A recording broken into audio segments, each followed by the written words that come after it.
Doing this on the phone, it's dusk. As you can probably tell, that's the Cascade down there, and the Styrians, just that little clump there, really poor this year. I think it's the, if it focuses, I've got a bamboo tree there competing with the ground base. So I've put it on Facebook. I'm not going to pick them this year. I haven't got any roam on really the time. So if you are near me in West Norfolk and want to come in the next week, you will get yourself some hops.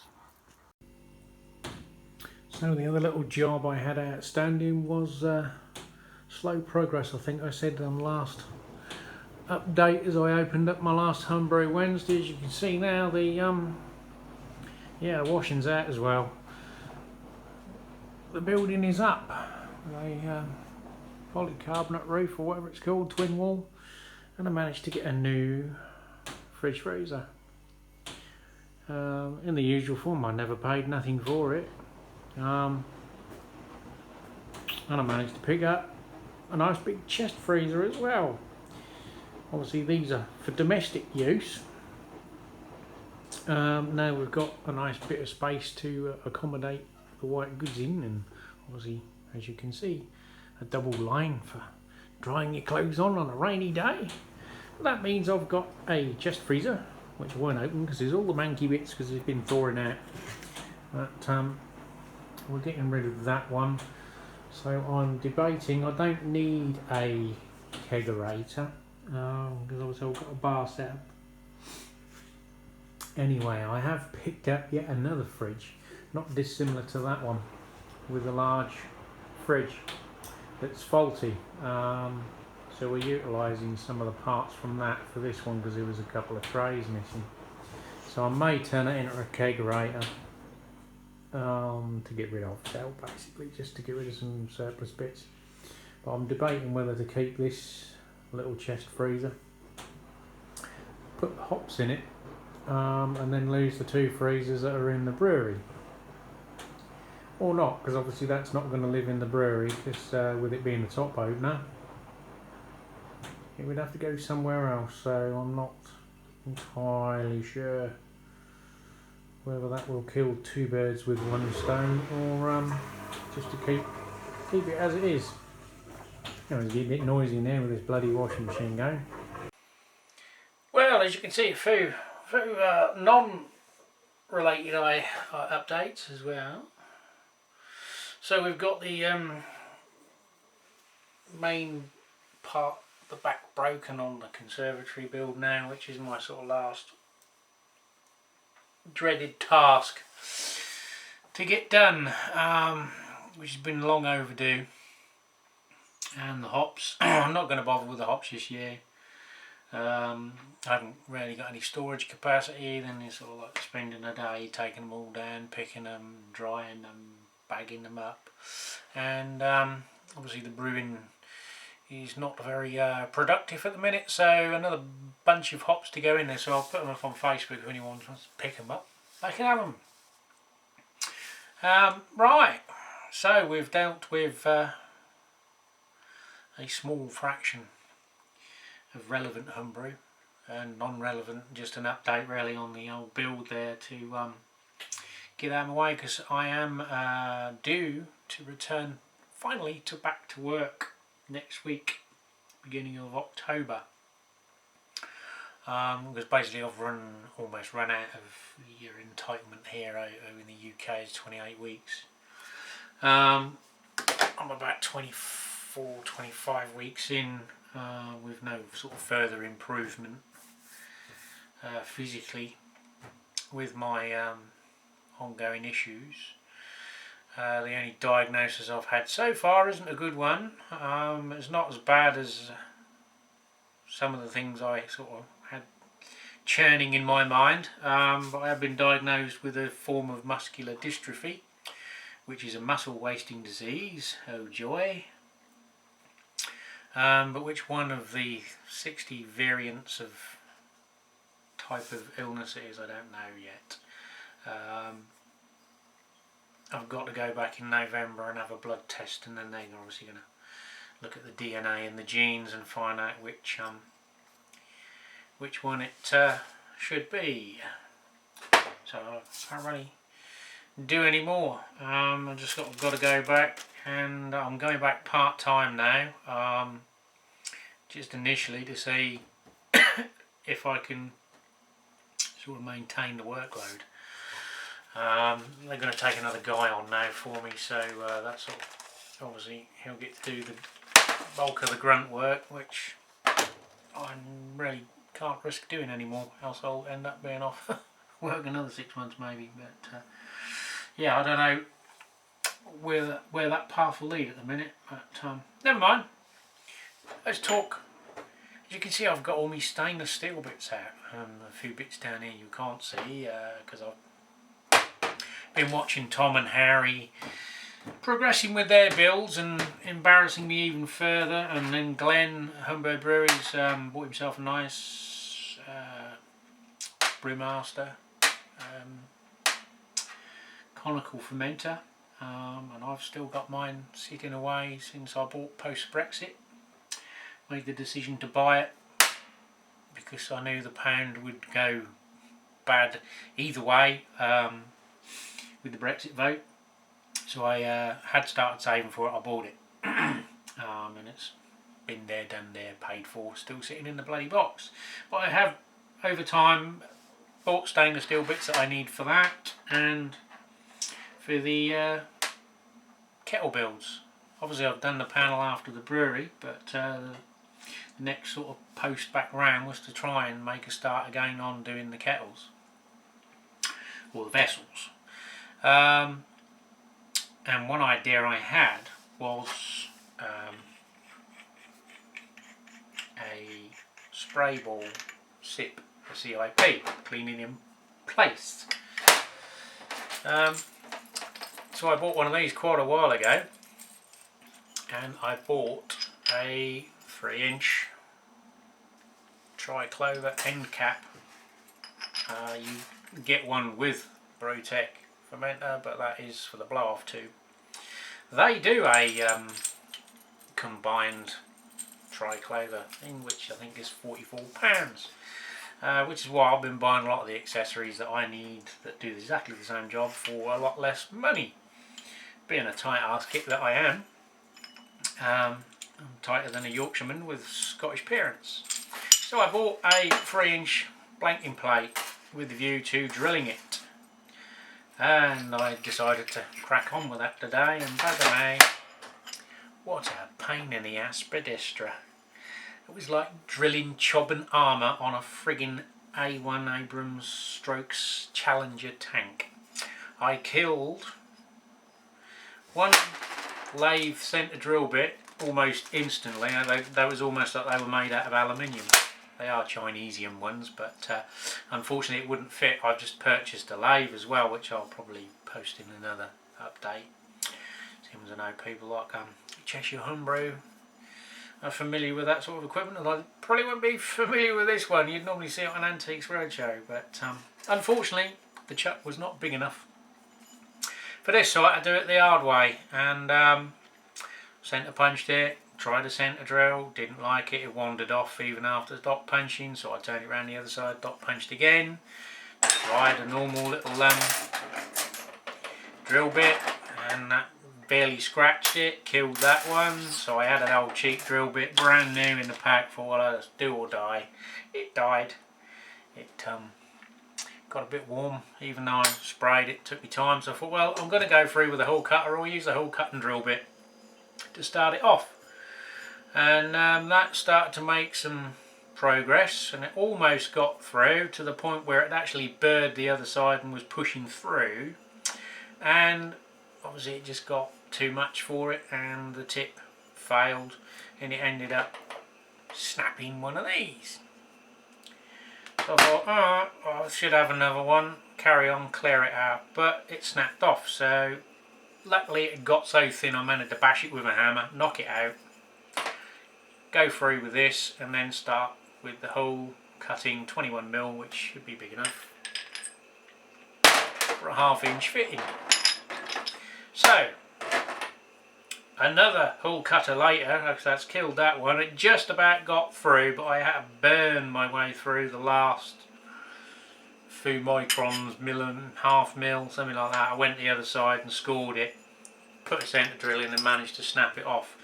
And then it took me about 40 minutes to file it round and flat enough to get a 1/2 inch thread for it. It was a pain, absolute fucking nightmare. I knew it was going to be, which is why I was hoping to be able to do it on the lathe. Nice and steady, keep it cool. But no, the bloody lathe I bought's too small. Anyway, we got it done. And as you can see, my target shooting's better than that, but there's a hole in it and it's good enough. Now if it had been a 2 inch or a 1.5 inch, I could have bought one with a thread already cut through it, or bought one with a whole board in it, but 3 inch, no. All over AliExpress. No joy whatsoever. So anyway, the idea is cam lock fitting. Now I'll probably have a female cam lock on there, but for the purpose of demonstration we'll use a coupler and another cam lock. Yeah, so I've got a bit to show and I want to steam on so this doesn't go too long. So we'll have the other end screwed into the 1/2 inch rotary spray ball. So we now have a cleaning in place triclover like that, hose on the top in there. Cost me about £25, maybe a little bit more now because I've obviously got to add the cost of one of those, but to actually achieve that, about 25 quid.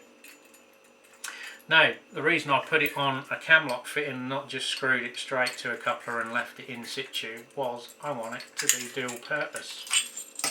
So this bit stays as it is for cleaning the fermenter, but I want to use this for corny keg cleaning or other keg cleaning because I have some commercial ones as well. So a while back I managed to source some reasonably priced pre-cut lengths with threaded stainless. Put a coupler on the end. I've got 4 because I may use some for hard plumbing rather than silicone hosing, but we'll cross that bridge when we get to it. So the idea is, I believe we've got another fitting on the end. We would have a 4-way piece here with 2 reducers with the corny couplers on hoses so they could connect to the gas in, liquid out, and the pump water goes through there and cleans your dip tubes out. And up the top here you connect your spray ball in there and put a Jubilee clip along here somewhere with a couple of brackets so that the keg's supported on the tubing. Obviously this will be bolted to a crate, bucket of some description with a submersible pump or an external pump that recircs back around the base. So again, it will fire around, clean the interior. You'll have the tee off pushing fluid through the inlet and outlet, clean the keg. Obviously it will pour back out into the vessel, recirc and do that. So we get 2 uses out of one item. So along with all the bits I've been sort of looking at and where each bit's got to go on the kegs for the 3 vessels, I've had to think about ordering some more bits because I came across the problem with these are in a NPS NPT, which is the American equivalent to BSP, which is almost the same, but there's a 5-degree difference in the taper. Now on some things you can get away with it, so like nuts, which obviously haven't got a long area, so that doesn't present a problem. As you can see there, I've got NPT nuts and BSP, but these are BSP and I can get about 3 turns in and that's it. I'm then binding against the wall of the thread on the inside. So I mean they can seal, but obviously I want a little bit more purchase, so to get these in. And I've only found one supplier on eBay and one supplier on AliExpress that do reasonable size lengths. There's a few who do the inch ones, But I mean, half of that has disappeared inside your fitting before you even got to try and get through your wall, then put your washer and your seal and then your nut, and then obviously if you're screwing something onto the inside, you want one of these to screw your fitting on. They're just not long enough. The only thing the little ones are good for is basically joining the pipework together, which is what the T-joints do here, and the temperature sender goes in there. So I've had to order some British pipe thread ones and an elbow for the mash recirc and things like that. No doubt I'll miss something, because obviously there's the recirc on the kettle and the recirc for the HLT. So I've got various pipe fittings and all sorts. I've got it planned out in my head. But watching Harry and Tom's builds, they're obviously building these duplex filters using Y strainers. Now I had thought quite a few years ago about using a Y strainer. Even suggested, I think, to Tony Yates when he had a problem once many moons ago. And I've got a couple of old brass ones. But the surface area of that little gauze is not huge. And I had looked at the proper triclover filters. They're all over £100 on eBay, sort of 60-70 quid on AliExpress. Then obviously there's another £30, 25-30 pounds postage. So they're all getting into the £70-100 plus. One seller's doing them for 100, another one's 210. So they were basically out of my ballpark completely. So I happened to be looking again. I priced their fitting. I like Tom's better than Harry's. It's more compact. But even pricing that up, I mean, even at sort of buying the stuff off of eBay, Chinese suppliers, as opposed to sort of going to the Malt Miller and people like that, where the fittings are basically double straight away. I priced that in excess of £60-70. Basically buying the cheapest fittings I could find. So it would be costing you more if you were going to stick with UK suppliers. So I guess that's probably creeping towards the £100 mark to build that. So I happened to just look again to see if there was an alternative. The problem being, if you find one for £55-60 on AliExpress or eBay China, there's obviously the inherent risk that anything over 13 quid hits the UK, the customs man flags it up, and you're going to have to pay VAT on it. And obviously the bigger and heavier it is, the harder it is to try and justify them undervaluing it to get it through. So you're potentially looking, I found one for £55 plus another £28 shipping, so you're still £70-80. You're going to get hit with that 20% plus the charge they make for collecting the money. So again, you're getting up to £100. So it sort of knocked it out of the running again. I have come up with an idea for a cheap alternative, which I'm going to order the bits because they're not going to cost more than sort of 15 quid, utilising one of these bazooka tubes. So watch this space. But I was looking, because some of you know on Facebook, I bought one of these for my mash recirc, so I need another little like elbow low profile one for it to sit in the top. So I was looking around for bits and pieces and just happened to look for a filter, and again, all too much money, and I found one on eBay that wasn't too much money, and I thought, what's the catch? And there wasn't one. They were a UK seller, so whether they bought a job lot, didn't sell them, wanted to get shot of them, but they had them up for a not unrealistic price, and they had best offer. So I thought, well, I'll be cheeky, put an offer in. It was rejected, but he came back with another offer, 5 quid more than I put in. So, well, I ain't hanging about. Boff, hit the buy it now button. And if you're on the Brew Tubers, you've already seen it probably. But for those without social media or Facebook, I bought a Y strainer, basically, but a big fuck off one. This cost me, what was it, under 55 quid delivered, which is less than the parts to build the duplex. And obviously I've sort of studied this and I'm like, hang on, I can get more than one use out of this, because my taps that will be on my kettles are set up in this such a way. I may at some stage do some hard piping which will involve converting some of it or all of it to dry clamp fittings. So if we go one of these and one of these, let's say, here we have, let's say for argument's sake, our mash tun. So we're going to have that going down to the pump, recirculating back into the mash tun. Then eventually when we're finished we're going to, these bloody things always get in the way, we're going to transfer it to the boil kettle, aren't we? So what do?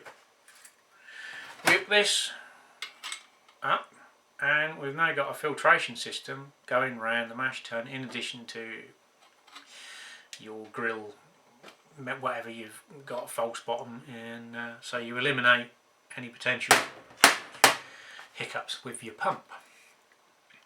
Then obviously when you've finished your mash and your recirc, you want to transfer through to your kettle, so you can leave it in situ and transfer all of it through without getting any grain husk through your pump and into your boil kettle. Now, major disasters, not usually a lot goes through, but it does that job. So obviously then we take this fitting off and we put it on the boil kettle, which is where you get the sort of Tom and Harry's bit where they're actually filtering post-boil into their plate chillers. I haven't got a plate chiller. I have got another idea in the tubes which you've seen before, but I shall be using my immersion chiller. So we can fit this now on the boil kettle and do the same thing and during the recirc to stop any hot matter going through the pump, and obviously pre-boil or post-boil transferring to the fermenter after you've cooled, if you're an immersion coolie, or if you're going through your filter, going through your plate chiller or whatever, you can use it again so that nothing's ending up in your filter. Oh God, I'll get my words right now. Nothing's ending up in your plate chiller. So that's two uses. We can use it to filter the mash tun, and we can use it to filter the boil kettle before we transfer to the fermenting vessel or through the plate chiller to your fermenter. So then what we do obviously after brew day is we unscrew this locking ring and you give it a gentle little squeeze, pull it out, and we have a filter canister with a smaller, finer grade mesh inside. And obviously we just got a little gasket at the top there, so you can see you've got this big housing that's 38mm bore on a 1.5 inch tri clamp. The other pipe work I've got is 19, which is more in keeping with sort of the silicone hose size, but I couldn't get the option on obviously choosing what size was available, but it ticked the boxes, shall we say. So we've got the housing, we can give it a chuck it in the sink, wash it out, sterilise it, whatever. You unscrew the cap and you've got full access to that, blow it out with your sprayer, tap, whatever, and jet it through, clean it out, let it dry, bang it all back together. Now, with the SS BREW having dry clamp fittings on, Mr. Washer, I was a bit dubious about that end one.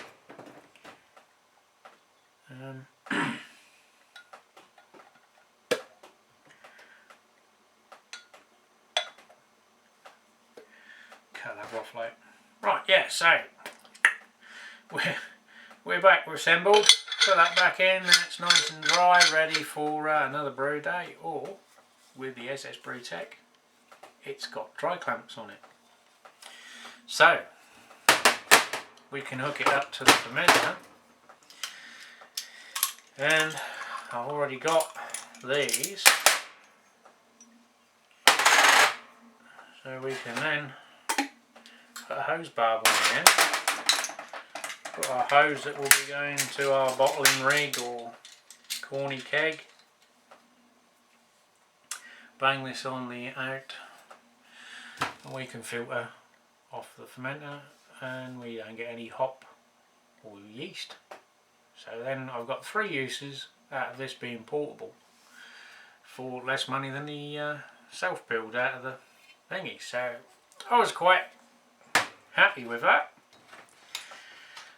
So that will find many uses.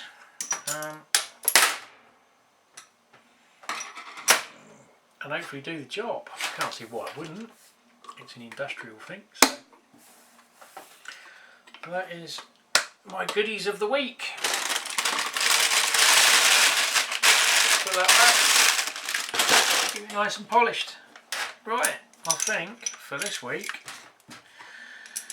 I will bid you adieu and see you on the next one, whenever that may be. I was hoping to brew my Oktoberfest kit that I've got coming up for October.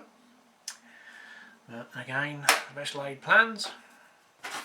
I never got my other one done. I've got fixed the boiler, but that's it as far as I've got. Tested and okay.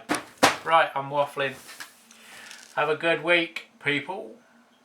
Stay happy, stay healthy. And if you can't, get pissed.